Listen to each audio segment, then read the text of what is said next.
నిరుపేదల ఆడపిల్లల పెండ్లికి కొండంత అండగా నిలవాలన్న సంకల్పంతో కళ్యాణ లక్ష్మి షాదీ ముబారక్ను తెలంగాణ తొలి ముఖ్యమంత్రి కేసీఆర్ తీసుకొచ్చారు. అలాంటి గొప్ప పథకంపై రేవంత్ సర్కారు కుట్రలకు తెగబడుతుంది.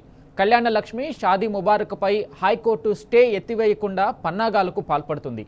కోర్టుకు సమర్పించిన అఫిడవిట్లో సరైన ఆధారాలు సమర్పించకుండా తన కుటిల నీతిని బయటపెట్టుకుంది. ఇదే విషయాన్ని పాయింట్అవుట్ చేసిన హైకోర్టు సర్కారు తీరుపై తీవ్ర ఆగ్రహం వ్యక్తం చేసింది. పూర్తి వివరాలతో నివేదికను సమర్పించాలంటూ అడిషనల్ అడ్వకేట్ జనరల్ను ఆదేశించింది. కోర్టు వ్యాఖ్యలతో రేవంత్ ప్రభుత్వం కావాలనే సరైన ఆధారాలు సమాచారం ఇవ్వలేదని తేలిపోయింది.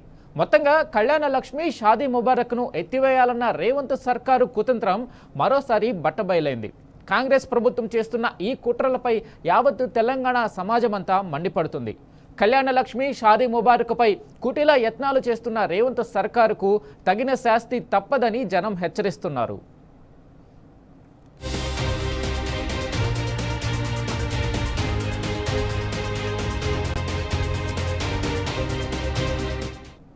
మరోవైపు హైకోర్టు స్టే ఉన్న కళ్యాణ లక్ష్మి షాదీ ముబారక్ చెక్కులపై ప్రజలను కాంగ్రెస్ ప్రభుత్వం మభ్యపెడుతుంది. త్వరలోనే చెక్కులు వస్తాయంటూ లేనిపోని ఆశలు కల్పిస్తుంది.